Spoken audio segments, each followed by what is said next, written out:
हाय। मेरा नाम पंकज जीना है और मैं एक रेडियो स्टेशन पे काम करता हूँ। कहानियाँ सुनाया करता हूँ पूरे हिंदुस्तान में।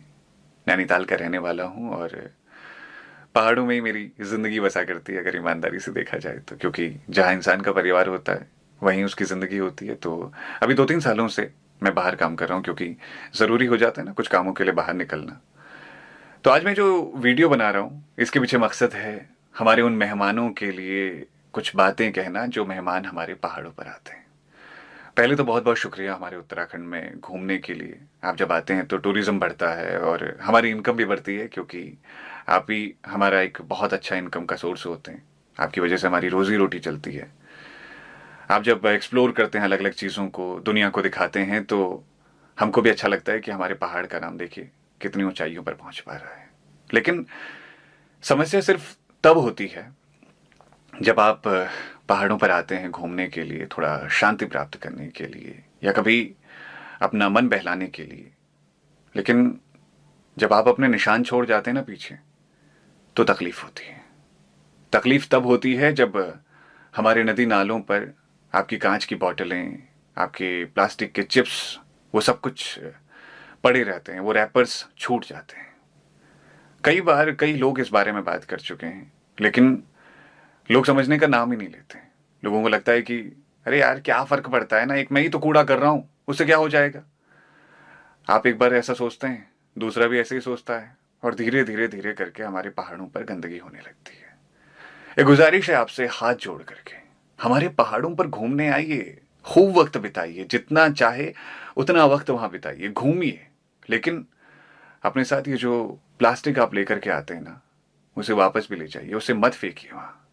आप तो कांच फेंक देते हैं ऐसे ही जंगलों पे, लेकिन जब हमारे घर के लोग, हमारी ठुलजा, हमारी ईजा लोग अपने जानवरों को लेकर के जंगल में जाते हैं ना, तो उन जानवरों के पैर में और कभी हमारे घर वालों के पैर में वो कांच के टुकड़े लगते हैं और खून बहने लगता है।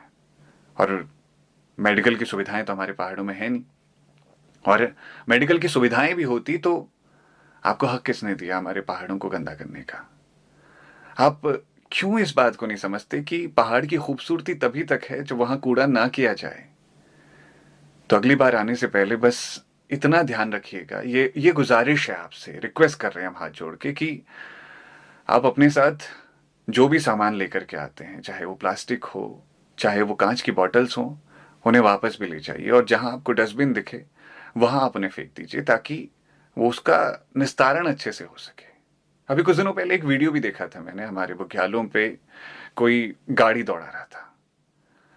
एक बात बता दें आपको कि हमारे जो पहाड़ है ना, उनकी खूबसूरती तभी तक है जब आप उनको अपनी तरफ से खूबसूरत रखेंगे। तो ये गुजारिश है आपसे आज कि जब भी कभी पहाड़ आए तो पहाड़ की खूबसूरती का ध्यान रखें और उस खूबसूरती को बनाएं और ज्यादा बढ़ाएं, ना कि बिगाड़ें। उम्मीद है आप समझेंगे और अगली बार पहाड़ आते वक्त इस चीज का ख्याल रखेंगे। आइए, पहाड़ घूमने जरूर से आइए, और अभी कुछ टाइम ठहर जाइए, क्योंकि इतनी ज्यादा भी भीड़ मत लगा दीजिए जितनी अभी पिछले कुछ दिनों में हमने फोटोज में देखी है, चाहे वो हिमाचल में हो, चाहे हमारे पहाड़ के कुछ हिस्सों में हो। क्योंकि कुछ वक्त पहले ही हम देख रहे थे कि कितनी मुसीबतों का हमने सामना किया जब सेकेंड वेव आई हुई थी, और अब खतरा यह है कि थर्ड वेव भी आ सकती है। तो संसाधन कब तक हमें सही कर सकते हैं, हमें भी तो कुछ ख्याल रखना होगा ना। तो चौक चौराहों पर जहां भी हो वहां भीड़ कम लगाएं, तो शायद उससे हम आने वाली मुसीबतों से बच सकते हैं। बस ये बातें बताना ज़रूरी लगा मुझे, तो इसलिए वीडियो था। और अगर हो सके तो ध्यान रखिएगा इन बातों का। नमस्कार।